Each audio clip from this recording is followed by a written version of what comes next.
दिनपुर गांव में सोहन नाम का एक हलवाई रहता था। वहाँ खूब बढ़िया और स्वादिष्ट मिठाई बनाने के लिए जाना जाता था। इसी वजह से उसकी दुकान पूरे गांव में मशहूर थी। पूरा गांव उसी की दुकान से मिठाइयाँ खरीदता था। वहाँ और उसकी पत्नी मिलकर शुद्ध देसी घी की मिठाइयाँ बनाते थे। इससे मिठाइयाँ काफ़ी अच्छी और स्वादिष्ट बनती थीं। हर रोज़ शाम होते होते उसकी सारी मिठाइयाँ बिक जाती थीं और वहाँ अच्छा मुनाफा कमा लेता था। मिठाइयों से जैसे ही आमदनी बढ़ने लगी, सोहन के मन में और पैसा कमाने का लालच आने लगा। अपने इसी लालच के चलते उसे एक तरकीब सूझी। वहाँ शहर गया और वहाँ से 2 चंपक के टुकड़े लेकर आ गया। उस टुकड़े को उसने अपने तराजू के नीचे लगा दिया। इसके बाद एक नया ग्राहक आया जिसने सोहन के पास से 1 किलो जलेबी खरीदी। इस बार तराजू में चुंबक लगाने की वजह से सोहन को अधिक मुनाफा हुआ। उसने अपनी इस तरकीब के बारे में अपनी पत्नी को भी बताया, लेकिन उसकी पत्नी को सोहन को यहाँ चालाकी अच्छी नहीं लगी। उसने सोहन को समझाया कि उसे अपने ग्राहकों के साथ इस तरह की धोखेबाजी नहीं करनी चाहिए, लेकिन सोहन ने अपनी पत्नी की बात बिल्कुल भी नहीं सुनी। वो हर रोज़ तराजू के नीचे चुंबक लगाकर अपने ग्राहकों को धोखा देने लगा। इससे उसका मुनाफा बढ़कर कई गुना अधिक हो गया। इससे सोहन को काफ़ी खुशी हुई। एक दिन सोहन की दुकान पर रवि नाम का एक नया लड़का आया। उसने सोहन से 2 किलो जलेबी खरीदी। सोहन ने ऐसे भी चुंबक लगे तराजू से तौलकर जलेबी दे दी।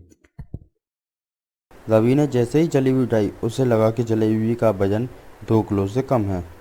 उसने अपना शक दूर करने के लिए सोहन से दोबारा जलेबी तौलने के लिए कहा। रवि की बात सुनकर सोहन चिढ़ गया। उसने कहा, मेरे पास इतना फालतू समय नहीं है कि मैं बार बार तुम्हारी जलेबी ही तौलता रहूं। इतना कहकर उसने रवि को वहां से जाने के लिए कह दिया। सोहन मिठाई वाले की बात सुनने के बाद रवि जलेबी लेकर वहां से चला गया। वहां एक दूसरी दुकान पर गया। वहां बैठे मिठाई वाले से अपनी जलेबी तौलने के लिए कहा। जब दूसरे दुकानदार ने जलेबी तौली तो जलेबी सिर्फ 1.5 किलो ही निकली। अब उसका शक यकीन में बदल गया। उसे पता चल गया कि सोहन मिठाई वाले के तराजू में कुछ गड़बड़ है। अब उसने तराजू की गड़बड़ सबके सामने लाने के लिए खुद एक नया तराजू ले लिया और उसे ले जाकर सोहन मिठाई वाले की दुकान के पास ही रख दिया। फिर रवि अपने सभी गांव वालों लोगों को इकट्ठा करने लगा। जैसे ही लोगों की भीड़ बढ़ने लगी तो उसने गांव के लोगों को कहा कि आज मैं आप सभी को एक जादू दिखाऊंगा। यहाँ जादू देखने के लिए बस आप लोगों को सोहन मिठाई वाले से कुछ न कुछ खरीदना होगा। सामान एक बार इस तराजू में तौलना होगा। तब आप सब लोग देखेंगे कि कैसे सोहन मिठाई वाले के तराजू से तौली गई मिठाइयाँ इस तराजू में अपने आप ही कम हो जा। कुछ देर बाद 1-2 लोग मिठाई लेकर रवि के पास पहुँचे तो उसने ऐसा करके भी दिखाया। इसके बाद सोहन के दुकान से जैसे जिसने भी मिठाइयाँ खरीदी, सभी ने रवि के तराजू में तौलकर देखा। सबकी मिठाइयाँ 250 ग्राम से लेकर आधा किलो तक कम निकली। यहाँ सब देखकर लोगों भी हैरान हो गए। अपनी दुकान के पास ही ऐसा सब होते देख सोहन मिठाई वाला रवि से झगड़ा करने लगा। उसने लोगों को बताया कि रवि यहाँ सब नाटक कर रहा है अपनी बात को सही साबित करने के लिए। रवि सीधे सोहन मिठाई वाले के तराजू लेकर आया और तराजू में लगा चुंबक निकालकर सबको दिखाया। यहाँ देखकर गांव वालों को बहुत गुस्सा आया। सबने मिलकर उसे लालची मिठाई वाले को खूब मारा।